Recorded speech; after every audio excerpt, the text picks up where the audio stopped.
Call Doc. Call Marty.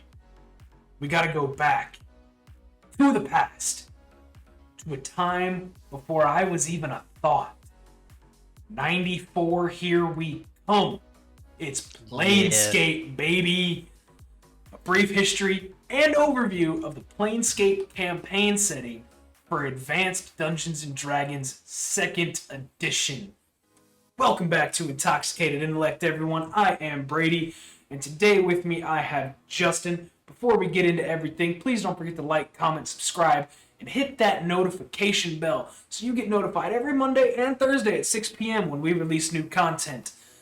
Justin, you did a lot of research. There's a lot of writing here. Tell us about Planescape. I fell down a lot of rabbit holes while doing this, while researching for this, and there's apparently a lot of good D&D history that's out there that intertwines, well, gives a lot of the backstory of what was going on in the companies and stuff while the games were being produced. We look at a lot of the numbers and a lot of the published material, but I think it's important to get a context. And someone else that thinks it's important is someone named Shannon Appelkline. That name deserves a shout out because a lot of their material drove me down those rabbit holes. There's a lot of great stuff out there, but I want to get a snapshot of Planescape because there's a lot of that too. Let's go back to 1994. That's a good year.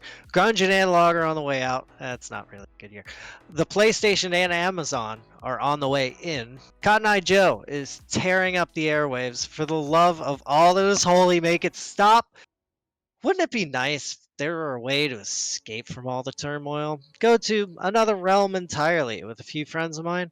Well, Tactical Studies Rules has something for you, and it's known as Planescape, a brand spanking new campaign setting, old campaign setting, for AD&D 2, meant to fill that void in your heart.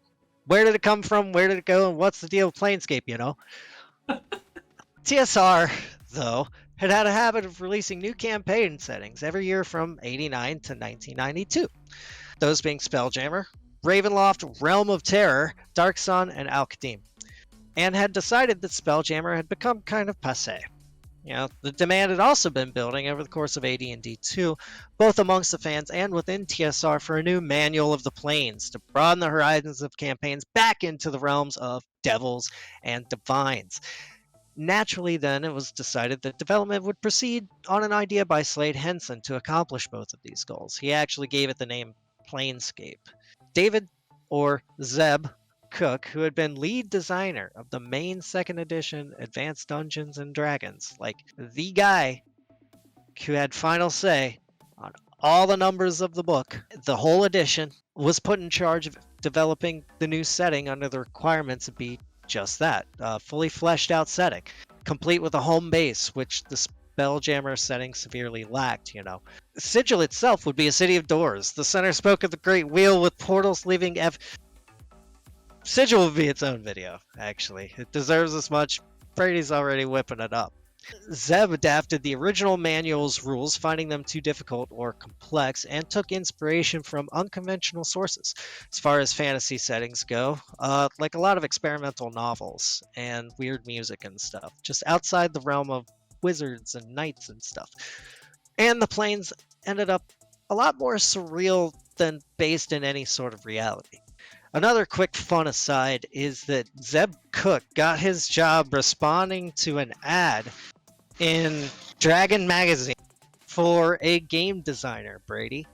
This is my Easter egg for you. You know what's fun? This is the Easter egg for Ben if he ever watches this.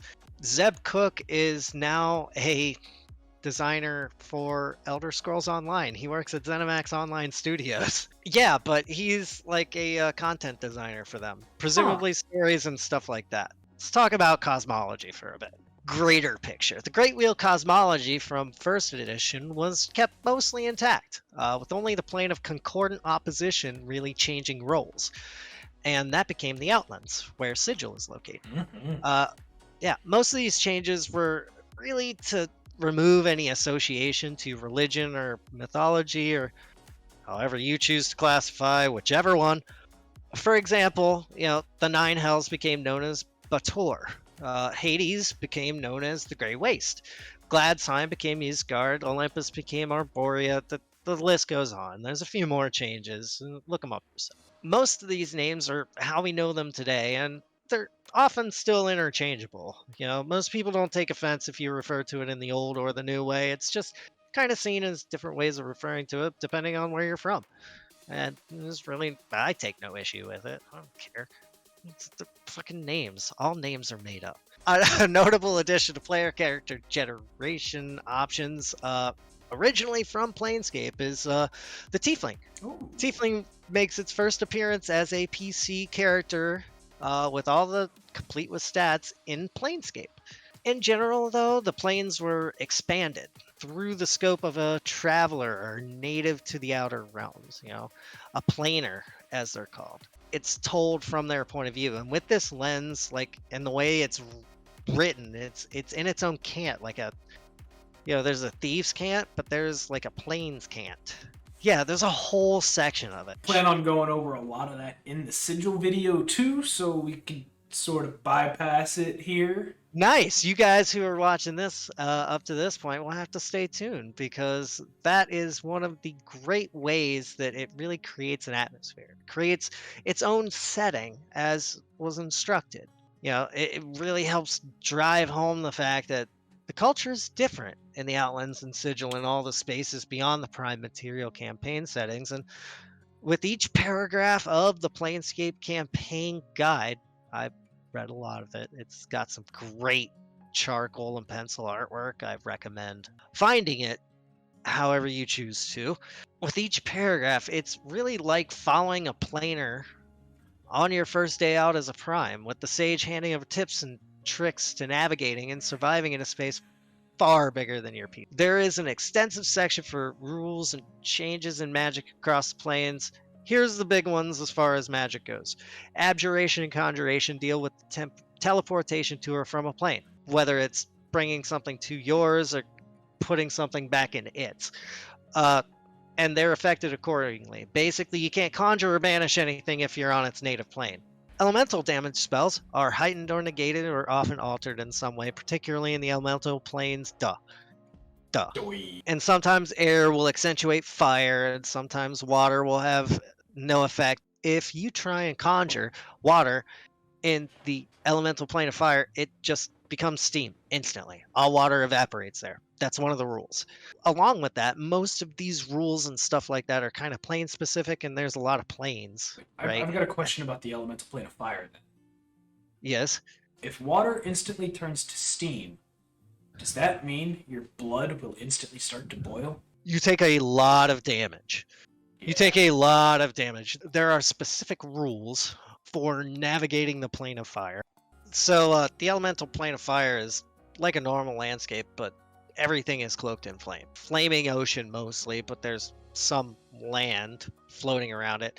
Everything scorches. The air will scorch and kill people. The Ifrit, the natives to the plane, are able to grant anyone they want, mostly slaves, some immunity to the land, temporary.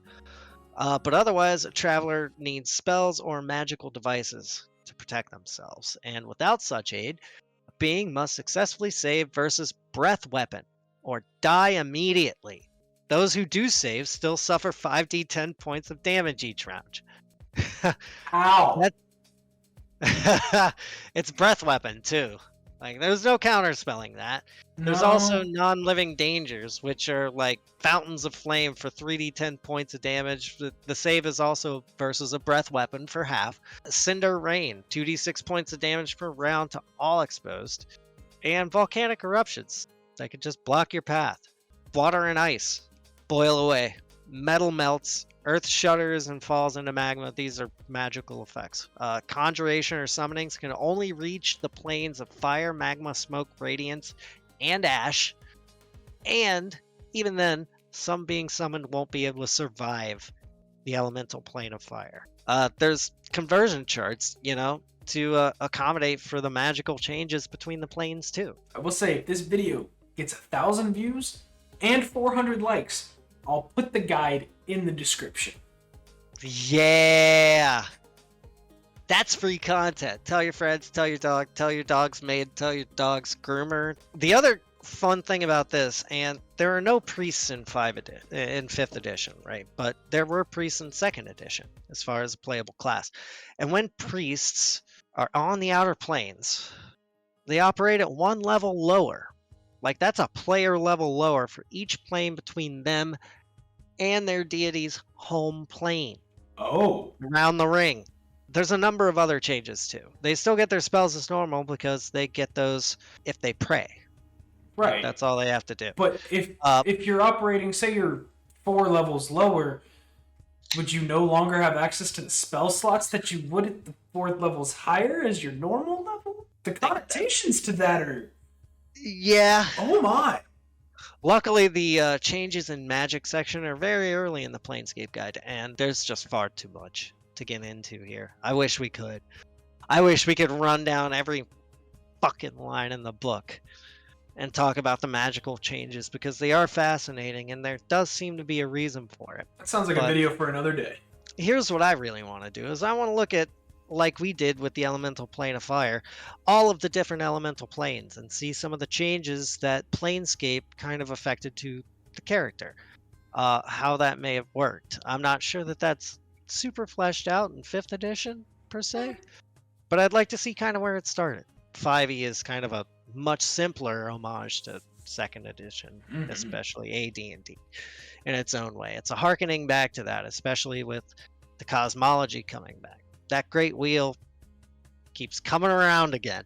The alignments were sort of out there, but it was all based more on pantheons. Okay. I think Planescape did a great idea of taking alignments like lawful good, lawful neutral, chaotic evil, and really tying them into the planes rather than having the old pantheons like the Greek pantheon or the Norse pantheon being tied to the plane, you know? Those became more of like the chaotic good sides of things and the lawful good sides of things, and they kind of found their own niche there.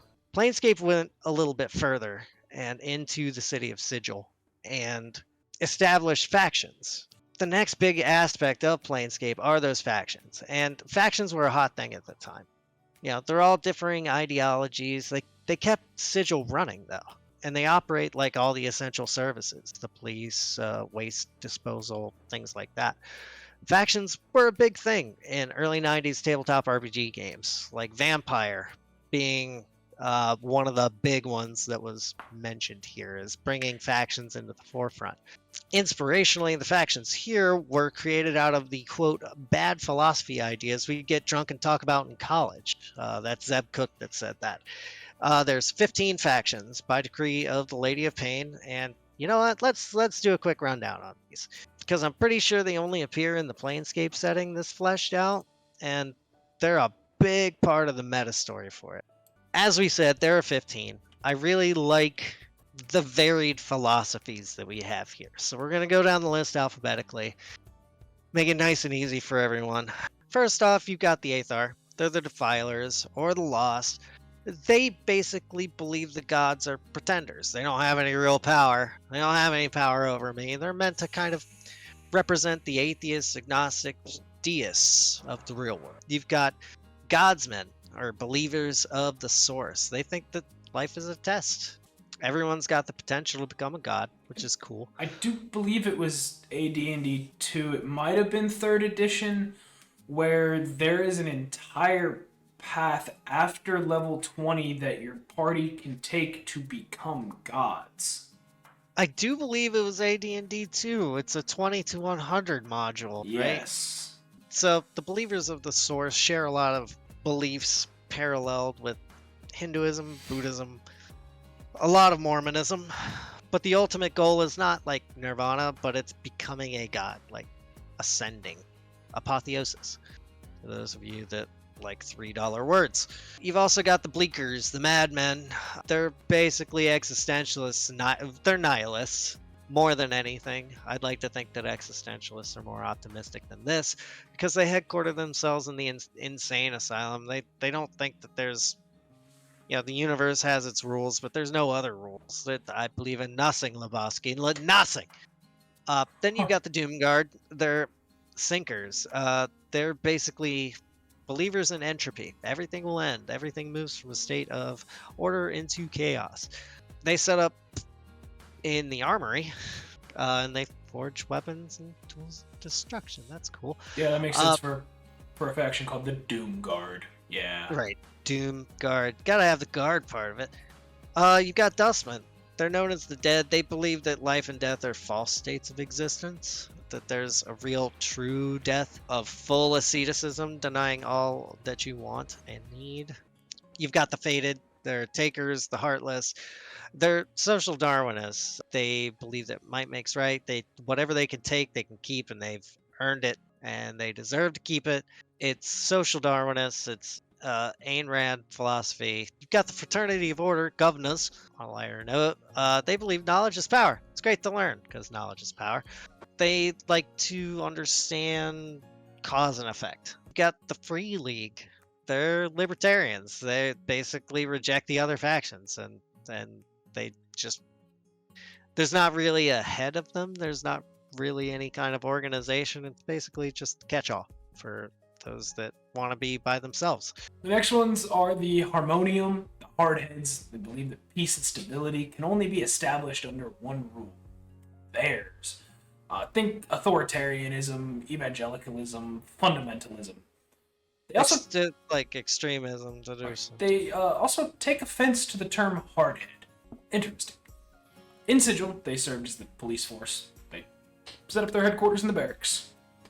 Next one is the Mercy Killers, also known as the Red Death. They believe in justice and retribution at the expense of all else. Their name does not come from killing out of mercy, but rather killing mercy itself. Mercy is for the weak. Mercy should be punished. That's what they believe in. Eye for an eye. Next is the Revolutionary League. Just think anarchists. Come on, I mean, it's in their name, Revolutionary League. They believe that social order and man-made laws are inherently corrupt and must be destroyed. Next faction would be the Sign of One, known as the Signers. Believe that everyone is the center of their own reality, and that reality can be reshaped by the power of imagination. That sounds like something that happens in the Astral Sea. Weird. Next one is the Society of Sensation, known as Sensates. They believe that accumulating experiential knowledge, so knowledge gained through experience, is the only way to achieve enlightenment. Think Pictionarianism, if not hedonism, just more generally. The next one is the Transcendent Order, also known as the Cipher. They believe that tapping into the cadence of the planes and acting through pure instinct, they can achieve a higher state of being. Think Taoism or Zen Buddhism. If I could train my mind and body better, I'd be one of these guys. And the last faction of the 15 is the Zao Cytex. That's a hell of a name. They're also known as the Chaos Men. I don't like it. That's a lot easier to say. They believe that only truth is revealed in chaos. They have been described as totally off their rockers, every one of them. Think discordantism. Just absolutely mad. They're fun. I really love the flavors on all of them. I personally am a fan of philosophy and the different philosophies and how they're expressed. So they're a nice little brain scratcher for me. It was really fun to go through them. Zeb Cook, when asked to describe Planescape in 3 words, replied, "Philosophers with clubs." And I gotta say it fits. Yeah, right? After reading those, yeah.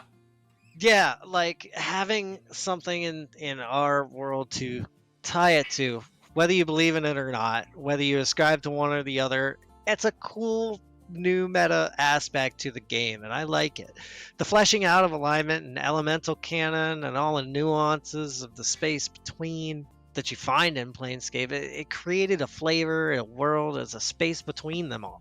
You know, like developing factions to give a more pointed conflict of ideas is really cool. It all works together to really lay foundations for the modules we play today with like a lot of political intrigue. Still join factions today. We've got factions in 5e.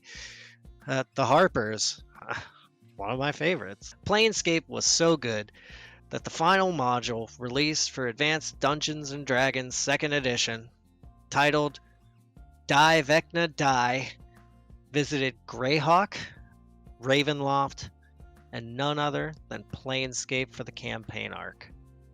I A love lot it. of world hopping. It's a way to tie where they came from into where they may be going. And Wizards of the Coast picked it up. They fumbled a couple years, changed the cosmology, changed magic and how it worked for a few years. So Spell Plague was a dark time for a lot of people, except for wild magic users, which, oh fuck, oh fuck, look out. But it took us to where we are now too. And seeing the kind of plane hopping, and we're seeing ways of bringing that thematic release back with Spelljammer, and then something to expand into the planes that you already see in like the DM's guide. The more we look into AD&D 2 and the more information about it you present, it is fascinating to see how much inspiration was drawn from AD&D 2 for 5e. It very much set the tone. It's when D&D hit its stride in the mid to late 80s, early 90s, before it went under and Wizards of the Coast bought it. It went under, but it's important to go back and kind of recognize that it didn't necessarily go under because what it was producing was bad. It was just not producing something that was popular at the time. It was consistent in providing those modules to the players that wanted to play them and that had been there since the late 70s and the mid 80s when it really got the ball rolling. But it didn't fall away, and it didn't get bought out by Wizards of the Coast because it was bad. It was managed bad, for one, and they spent money on extraneous things, and that has to be recognized. And it went into a few bad industries and tried to compete with Magic in a card game. We got a lot of questions for you guys. We got more down here, but I think we should skip it. This has been a long enough video. Let us know what you think about Planescape. Have you guys played it? We love to have you guys interact with us. We want to hear some of your stories. We want to play through some of this stuff on our own, and we want to make it all make sense for all of us. This has gone on too long. From me and Brady and everyone here at Intoxicated Intellect, thanks for sticking around this long. If you really liked it, be sure to interact and tell us so. Like it, comment, subscribe. Mondays and Thursdays, new videos. We'll have more lore stuff coming out, whether you want to see it or not. Until then, we'll catch you later, guys.